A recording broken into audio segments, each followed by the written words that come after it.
আমাদের বাঙালিদের 12 মাসে 13 পার্বণ। আর এই আষাঢ় মাসেই মা বিপত্তারিণীর পুজো হয় বা মা বিপত্তারিণীর ব্রত পালন হয়। প্রতি বছর আষাঢ় মাসে শুক্লা পক্ষে তৃতীয়া থেকে নবমী তিথির মধ্যে যে মঙ্গল ও শনিবার পরে, ওই মঙ্গল আর শনিবারই মা বিপত্তারিণীর বার্ষিক পুজো অনুষ্ঠিত হয়। তাছাড়া অনেকেই সারা বছর ধরে মা বিপত্তারিণীর পুজো করে থাকে। দেবী দুর্গারই একটি বিশেষ রূপ মা বিপত্তারিণী। এখানে মা বিপত্তারিণী সকলকে যে কোনো বিপদ থেকে রক্ষা করে ও সকলের সুখ ও সমৃদ্ধি বৃদ্ধি করে।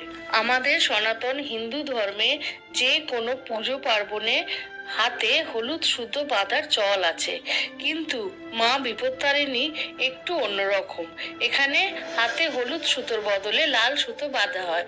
তো লাল সুতো বাঁধা হয় কেন, আজকের ভিডিওটিতে আমরা সেই নিয়ে আলোচনা করব। পুরাণে কথিত আছে, যখন দেবতা ও অসুরের মধ্যে যুদ্ধ বেঁধেছিল, সেই সময় দেবতারা যুদ্ধে পরাজিত হয়েছিলেন। সেই সময় ইন্দ্রের স্ত্রী ইন্দ্রাণী শক্তি সঞ্চয় করে ইন্দ্রের গলায় একটি লাল সুতো বেঁধে দিয়েছিলেন এবং তারপরে দেবতারা অসুরদের পরাজিত করে। সেই থেকে একটা ধারণা তৈরি হয়েছে।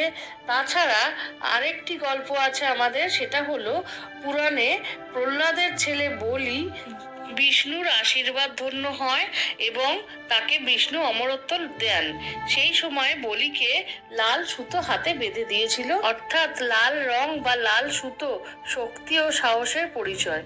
লাল রঙের প্রভাবে খারাপ শক্তি কাছে আসে না, রোগ ব্যাধি দূরে থাকে, সংসারে শান্তি বজায় থাকে ও সমৃদ্ধি ও অর্থনৈতিক উন্নতি হয় এই লাল সুতো পরার মাধ্যমে। এবারে আসা যাক, এই উপোস করলে বা এই ব্রত পালন করলে কি কি নির্দিষ্ট নিয়ম মানা উচিত। এই বিপত্তারিণী মার উপোস যে করবে বা ব্রত পালন করবে, তাকে ব্রতের আগের দিন নিরামিষ খেতে হবে। আর এই পুজোয় সব জিনিস 13টি করে প্রয়োজন, যেমন 13 রকমের ফুল, 13 রকমের ফল, যে হাতে লাল দড়ি বাঁধা হবে সেটার মধ্যেও 13টি সুতোই থাকবে এবং তার মধ্যে 13টি গিট দিতে হবে। আর ওই সুতোর মধ্যে লাগবে একটা তুলসী পাতা আর তার সঙ্গে 13খানা দুব্ব ঘাসের আগা বা দুর্বার আগা।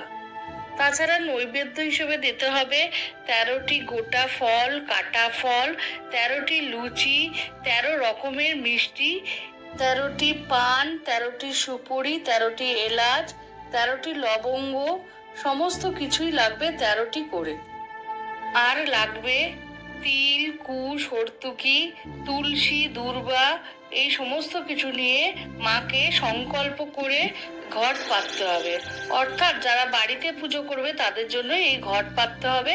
আর বিপত্তারিণী মার মন্দিরে গিয়ে যারা পুজো দেবে তাদের জন্য এই ঘট পাতার দরকার নেই।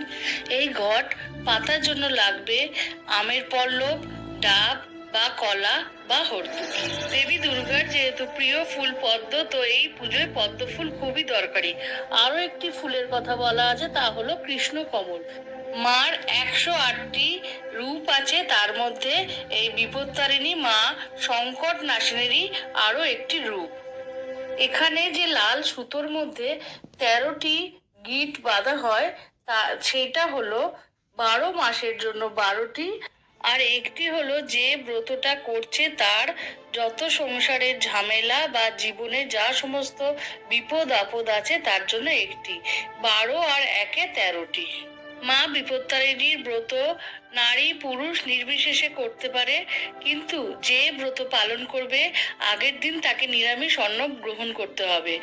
আর পুজো হয়ে যাওয়ার পরে মার সামনে দেওয়ার যে প্রসাদ তাই নিতে হবে, অর্থাৎ 13টি লুচি, 13 রকমের ফল ও মিষ্টি। এই ব্রত পালন করলে হতাশা কাটবে জীবনের, অর্থনৈতিক স্থিতিশীলতা বজায় থাকবে, রোগ শোক কমবে এবং সমস্ত কিছুতে সেই সমৃদ্ধিতে বৃদ্ধি পাবে সংসার। পুজোর শেষে মহিলাদের বাঁ হাতে এবং পুরুষদের ডান হাতে পুজো করা যে লাল সুতো মার পায়ে ঠেকিয়ে নিজেদের মনস্কামনা বলে হাতে বেঁধে নিতে হবে এবং সমস্ত প্রসাদগুলো তারা সেই সময় ভক্ষণ করবে। এই বিপত্তারিণী মার পুজো খুব শুদ্ধাচারে খুব শুদ্ধ চিত্তে করতে হবে, তাহলে মা তোমাদের মনের আশা অবশ্যই পূর্ণ করবে। আজকের ভিডিওটি তোমাদের কেমন লাগলো আমাকে কমেন্টে জানিও।